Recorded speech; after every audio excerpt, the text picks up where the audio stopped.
This channel does not promote any violent, harmful, or illegal activities. All content provided by this channel is meant for an educational purpose only. এই মুহূর্তে সবথেকে বড় খবর, latest update সমেত আপনাদের সামনে তুলে ধরব। মধুকল্পিতা, এই মুহূর্তে কোন খবরে আমাদের বিশেষ নজর? দেখো, এই মুহূর্তে আমাদেরকে নজর রাখতে হবে নানুরের দিকে। সন্দেশখালীর মডেল এবারে নানুরেও দেখা যাচ্ছে। কেন এই কথা বলা হচ্ছে? কেননা জানা যাচ্ছে জোর করে অন্যের জমি দখলের অভিযোগ উঠে আসছে এবারে নানুরে। প্রতিবাদ করে মহিলাকে কেটে জ্বালিয়ে দেওয়ার হুমকি তৃণমূল নেতার। একবার দেখাই আপনাদেরকে সেখানকার পরিস্থিতি, দেখুন।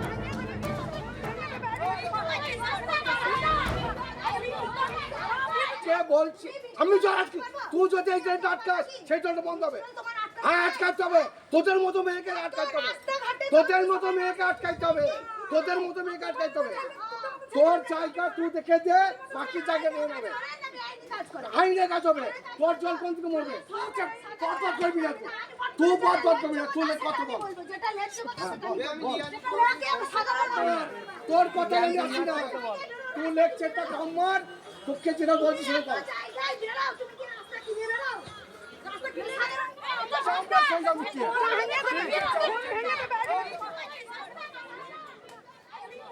আপনারা দেখলেন সেই ছবি, আপনাদেরকে দেখালাম। সরাসরি চলে যাবো, আমাদের প্রতিনিধি হিমাদ্রি রয়েছেন আমাদের সঙ্গে। হিমাদ্রি, এবারে সন্দেশখালী মডেলটা নানুরেও দেখা যাচ্ছে। সেখানে হুমকি, এমনকি প্রতিবাদ করে মহিলাকে কেটে জ্বালিয়ে দেওয়ার হুমকি দিচ্ছে তৃণমূল নেতা। দেখো, একেবারেই বীরভূম জেলা পরিষদের সদস্য রমেশ সাহা, তিনি নানুরের তৃণমূল নেতা এবং একটি ড্রেন তৈরি করাকে কেন্দ্র করে এই উত্তেজনা। বেসরকারি জায়গার ওপর সরকারি ড্রেন কেন বানানো হবে, এই নিয়ে মহিলাদের সঙ্গে প্রথমে বাকবিতণ্ডা শুরু হয়। মহিলারা সেই ড্রেন তৈরিতে বাধা দিলে তিনি একেবারে কেটে পিস করে কেটে দেওয়ার হুমকি, বাড়িতে গিয়ে খুন করে দেওয়ার হুমকি, আগুন লাগিয়ে দেওয়ার হুমকি, এই ধরনের একাধিক হুমকি দিতে, প্রাণে মেরে ফেলার হুমকি দিচ্ছে। এবং সেই ভিডিও ইতিমধ্যেই সমাজ মাধ্যমে ভাইরাল হয়েছে, যা নিয়ে ইতিমধ্যেই রাজনীতি তো শুরু হয়েছেই। কারণ বিধানসভা নির্বাচনের আগে আমরা চেষ্টা করব হিমাদ্রি, এই বিষয় নিয়ে জেলা তৃণমূল নেতৃত্ব যারা রয়েছেন তাদের কি কোনো রকম কোনো প্রতিক্রিয়া এখনো পর্যন্ত মিলেছে? দেখো, জেলা তৃণমূল নেতৃত্ব বা জেলার কোনো নেতা এখনো পর্যন্ত এই বিষয়ে মুখ খুলতে চাইছেন না। যদিও বিরোধীরা ইতিমধ্যেই আসরে নেমেছে। বিরোধীদের বক্তব্য, বিশেষ করে বিজেপি, তারা বলছেন যে নির্বাচনের আগে তারা সাপের 5 পা দেখছে, সমস্ত কিছু ভুলে গিয়েছে, তারা টাকার খেলায় মেতে উঠেছে, সে কারণে এই ধরনের কাজকর্ম তারা করছে। যদিও তৃণমূল নেতৃত্ব এই বিষয়ে কি বক্তব্য দেয় আগামী সময়, সেটা অবশ্যই নজর থাকবে। তবে এখনো পর্যন্ত জেলা তৃণমূল নেতৃত্ব এই বিষয়ে কোনো বিষয়ে মুখ খোলেনি, কোনো নেতাই এই বিষয়ে কথা বলতে চাইছেন না। ধন্যবাদ তোমাকে হিমাদ্রি। আটকাতে হবে, তোদের মতো মেয়েকে আটকাতে হবে, তোদের মতো মেয়েকে আটকাতে হবে, তোদের মতো মেয়েকে আটকাতে হবে। ভেঙে দেবো, অন্য কাকু পাই না, অন্য কাকু পাই না, ভেঙে দেবো পরিষ্কার। একদম বলছি আমি তুই যদি এই ট্রেনটা আটকাস সেই ট্রেনটা বন্ধ হবে। আটকাতে হবে, তোদের মতো মেয়েকে আটকাতে হবে, তোদের মতো মেয়েকে আটকাতে হবে, তোদের মতো মেয়েকে আটকাতে হবে। তোর জায়গা তুই দেখে দে, বাকি জায়গা নিয়ে নেবে। আইনে কাজ হবে। তোর জল কোন থেকে মরবে? কত করবি না তুই বল করবি না, তুই কত বল। তোর কথা নিয়ে আসি না, তুই লেকচারটা কম মার। তোকে যেটা বলছি সেটা কর।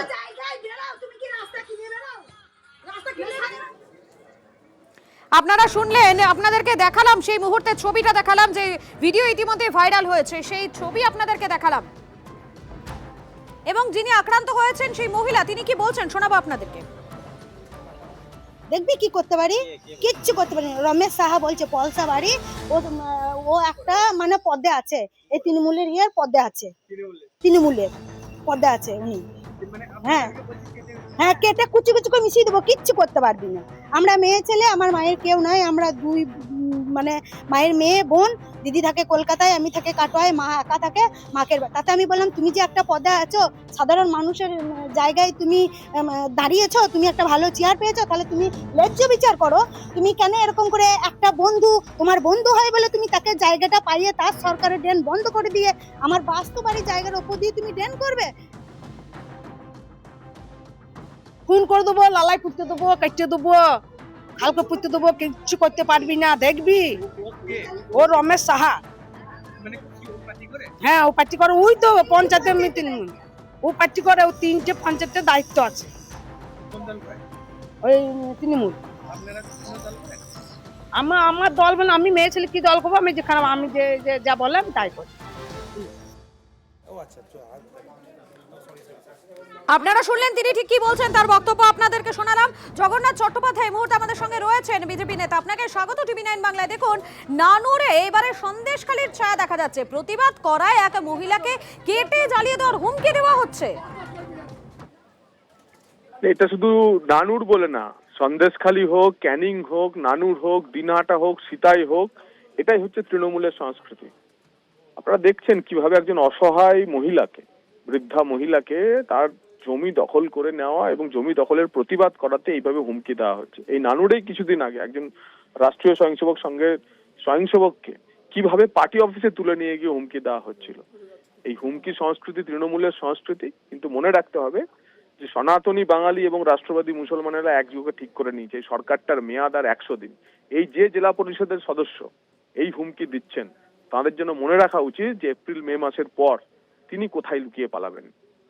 ধন্যবাদ আপনাকে। আর আপনারা দেখতে পাচ্ছেন এই মুহূর্তে সেই ছবি, আপনাদেরকে সেই মুহূর্তের ছবি যেটা ইতিমধ্যে ভাইরাল হয়েছে সেটা দেখাচ্ছি আপনাদেরকে।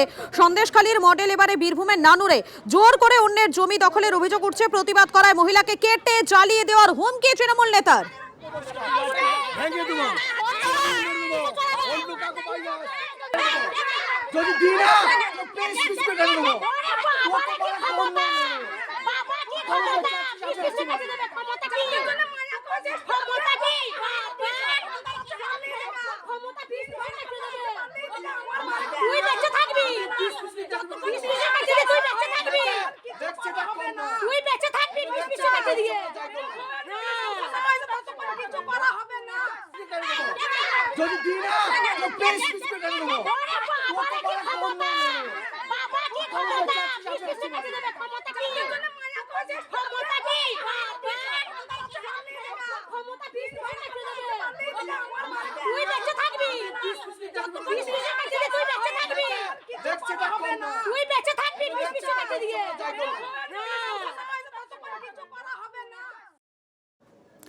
দেখছেন আপনারা, বারবার করে সেই ছবি আপনাদেরকে দেখাচ্ছি যেখানে সন্দেশখালির মডেলটা ধরা পড়ছে বীরভূমের নানুরে।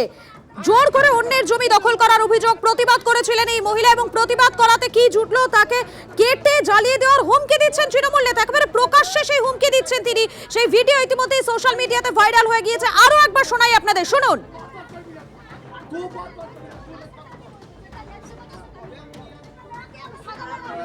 তোর কথা আমি আসি না, তুই লেকচারটা কম মার, তোকে যেটা বলছি সেটা কর।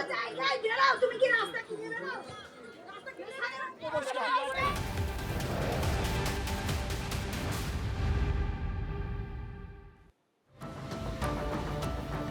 বিজেপি নেতা জিতেন্দ্র তিওয়ারিকে গীতা বিতরণে বাধা দেওয়ার অভিযোগ উঠছে।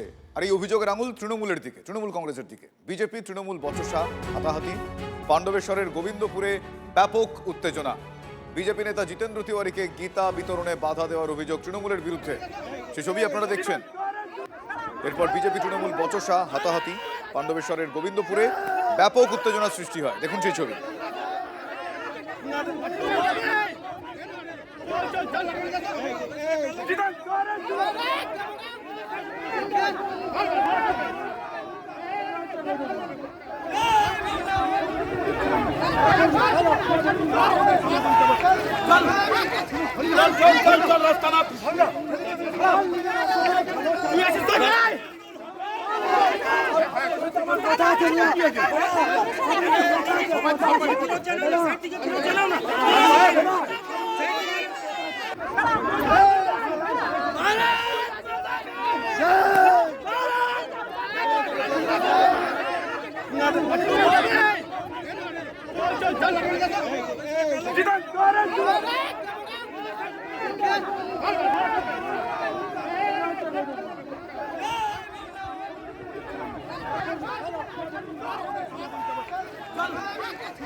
জমিদারি প্রথা চলবে, আপনি বলে দেবেন এই অঞ্চলে কেউ ঢুকবে না তো ঢুকবে না, এটা আর চলবে না। বাঙ্কোলাতে ঢুকেছি, আজ গোবিন্দপুরে ঢুকলাম, 7 দিনের মধ্যে আবার গোবিন্দপুরে আসবো, কোন্দাতে যাবো, সমস্ত জায়গায় যাবো। মানুষ আমাদেরকে পছন্দ নাও করতে পারে, পছন্দ না করলে আমাদের দলকে ভোট দেবে না, কিন্তু আসতে দেবো না, রাজনীতি করতে দেবো না, এটা কিন্তু নরেনবাবু আর আপনারা শুনবো না। আজকে জবাব পেয়েছেন, আগামী দিনেও জবাব পাবেন। ভালো থাকুন, সুস্থ থাকুন। আমার সহকর্মী জয়ন্ত বিশ্বাস সেই মুহূর্তে টেলিফোন লাইনে রয়েছেন। জয়ন্ত, অভিযোগ যেটা আমরা শুনলাম এবং সেক্ষেত্রে এভাবে বচসা হাতাহাতি এই পর্যায়ে কি করে গেল পরিস্থিতি?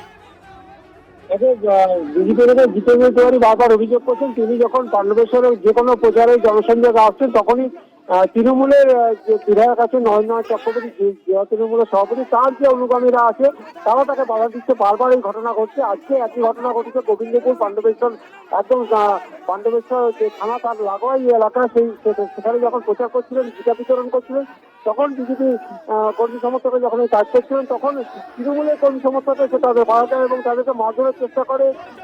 যদিও এরপরেও যে অভিযোগ করছেন যে পুলিশ ঘটনাস্থলে থাকা সত্ত্বেও পুলিশ কোনো ব্যবস্থা নেয়নি। পুলিশ যদি কোনো ব্যবস্থা নেয়, বিজেপি কর্মীরা আবার এই এলাকায় আসবেন এবং প্রচার করবেন, তাতে যা ঘটনা ঘটবে তার দায় কিন্তু তৃণমূলের উপরে থাকবে বলে। বেশ জয়ন্ত বুঝতে পেরেছি। যিনি অভিযোগ, যার সঙ্গে এই ঘটনাটি ঘটেছে বলে অভিযোগ, বিজেপি নেতা জিতেন্দ্র তিওয়ারি, যিনি গীতা বিতরণ করতে গিয়েছিলেন, তাকে বাধা দেয় তৃণমূল, অভিযোগ এমনটাই। এই মুহূর্তে আমার সঙ্গে টেলিফোন লাইনে রয়েছেন জিতেন্দ্র তিওয়ারি। জিতেন্দ্র বাবু, আপনাকে স্বাগত জানাই টিভি9 বাংলা। আমি শুভজিৎ রয়েছি। আমি জানতে চাইবো যে ঠিক কি হয়েছে আপনার সঙ্গে। আমরা আগাম 48 ঘন্টা আগে পুলিশকে জানিয়েছিলাম যে গোবিন্দপুর গ্রামে আজ আমরা জনসংযোগ করব এবং গীতা বিতরণ করব। সে কারণে আজকে যাই, দেখি নরেন চক্রবর্তী বেশ কিছু তার ছেলেকে কিছু মহিলাদেরকে পাঠিয়েছে যে না, আমরা গ্রামে ঢুকতে দেবো না, আপনি 4.5 বছর আসেননি, ঢুকতে দেবো না। তারপর আমাদের সঙ্গে যে ছেলেরা ছিল তাদেরকে ধাক্কাধাক্কি করে। কারা তারা? ওই গ্রামেরই ওই যারা তৃণমূল করে তারাই ছিল সব। আচ্ছা, তাদেরকে জোর করে নরেন পাঠিয়েছে যে তোমরা, এবং যারা তৃণমূল কংগ্রেস করে তাদের উপর একটা চাপ থাকে নরেনের যে তারা তার কথা মতো যদি খারাপ কাজ না করে তাহলে তারা আগামী দিনে তাদের ইনকাম বন্ধ করে দেবে, তাদের রোজগার বন্ধ হয়ে যাবে। সে কারণে তারা করেছে, কিছুটা হলে আমাদের সঙ্গে কি বলবো মিসবিহেভ করেছে, আমাদের ছেলেদের সঙ্গে মিসবিহেভ করেছে, ধাক্কাধাক্কি করেছে। কিন্তু তবু আমরা যে কোনো ভাবে প্রোগ্রাম করলাম, গ্রামে ঘুরলাম, কিন্তু আলটিমেটলি এটা তো বোঝা যাচ্ছে যে নরেন তার মানে 5 বছর উন্নয়ন করেনি, ভয় পাচ্ছে। জিতেন্দ্রবাবু, এই ধরনের ঘটনা তো সবসময় না একটা সিকিউরিটি, মানে যেটা আমরা নিরাপত্তা ব্যবস্থা বলি, সেটা নিয়ে প্রশ্ন ওঠে। যখন যেই মুহূর্তে আপনার সঙ্গে এই ঘটনাটি ঘটছিল, যারাই ঘটাক, সেই সময় পুলিশ প্রশাসনের ভূমিকা কি ছিল? তারা কিভাবে আটকানোর চেষ্টা করে বা আদৌ করে কি? লোকাল মানে তৃণমূল সরকারে খুব প্রেসারে থাকে, এবার পুলিশ তাদের বাইরে খুব বেশি যেতে পারে না। এবার পুলিশ যেভাবে প্রোঅ্যাক্টিভ হয়ে এটা আটকানো উচিত সেটা পারে না। কি করবেন, এবার কিছু করার নেই, এটাই চলে, পশ্চিমবঙ্গে এটাই চলে। পুলিশ আধিকারিকরা ভয় পায় ওদেরকে, আর কি করবো। কোনোভাবে অভিযোগ দায়ের করেছেন? অভিযোগ কি করবো, তার পুলিশের সামনেই তো সব হয়েছে, যা হয়েছে সব তো পুলিশের সামনেই হয়েছে। এগুলো তো রোজ না, এটা তো আমাদের রুটিন হয়ে গেছে যে এভরিডে আমার সঙ্গে এটাই ঘটছে, আমাদের সমস্ত কর্মীদের সঙ্গে এটাই ঘটছে। এটা মানুষের উপর ছেড়ে দিচ্ছি, মানুষ বিচার করুক।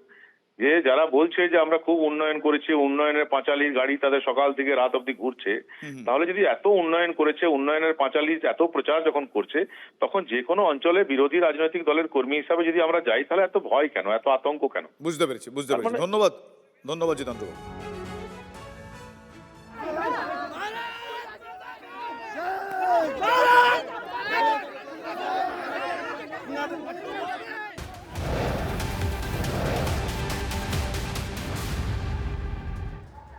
নজর রাখবো এবারে কোচবিহারে মেখলিগঞ্জের দিকে। সেখানে নাবালিকাকে ধর্ষণের অভিযোগ উঠে আসছে মেখলিগঞ্জের জামালদহে। ধারালো অস্ত্র দেখিয়ে তাকে ধর্ষণের অভিযোগ উঠে আসছে এবং ধৃতের নাম, এই ঘটনায় ইতিমধ্যে একজনকে গ্রেফতার করা হয়েছে, তার নাম এনামুল হক, বয়স 63 বছর। ধৃতের বিরুদ্ধে পক্সো আইনে মামলা রুজু। নাবালিকাকে হুমকিও দেওয়ার অভিযোগ ওঠে এই অভিযুক্তের বিরুদ্ধে। জামালদহ ফাঁড়িতে অভিযোগ দায়ের নাবালিকার পরিবারের। অভিযুক্তকে গ্রেফতার করেছে মেখলিগঞ্জ থানার পুলিশ। অভিযুক্তের কঠোর শাস্তির দাবিতে ফাঁড়িতে বিক্ষোভ স্থানীয় বাসিন্দাদের।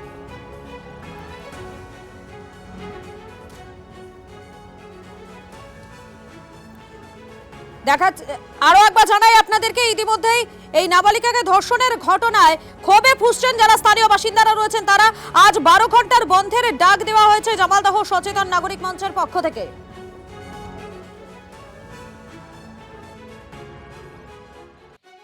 একটা হার হিম করা পরিস্থিতি শিকার হয়েছিল নাবালিকা। যে জায়গায় দৌড়েছি এটা কিন্তু অনেকটা জঙ্গলের মতো, আমি দেখাবো সেই জায়গা। এখানে এই জঙ্গলের মধ্যেই দিয়ে এখানে সেই নাবালিকাকে কিন্তু নিয়ে আসা হয়েছিল, এমনটাই কিন্তু আমরা জানতে পারছি। এবং এই সেই জায়গা যেখানে তাকে ধর্ষণ করার অভিযোগ কিন্তু উঠেছে। এই জায়গায় বেশ কিছু গাছ কাটা রয়েছে এবং এই জায়গাতেই কিন্তু গতকালকে এই নারকীয় ঘটনাটি ঘটেছে। ফলে সব মিলিয়ে যে পরিস্থিতি তৈরি হয়েছিল, এই জায়গার ছবিটা আমি একটু ক্লোজ করে দেখাতে বলবো আমার চিত্র সাংবাদিক প্রসেনজিৎকে, যে এখানে বেশ কিছু জিনিস রয়েছে। এই গাছটা কাটা রয়েছে, এই যে গাছটা কাটা রয়েছে এবং আশেপাশে বেশ কিছু গাছ কাটা রয়েছে। যখন ধরা পড়ে যায় অভিযুক্ত, তখন তিনি দেখাবার চেষ্টা করেন যে তিনি এসেছিলেন এখানকার গাছ কাটতে। আর নাবালিকাকে যে উদ্ধার করেছে তিনিও কিন্তু সেই পার্শ্ববর্তী একজন মহিলা।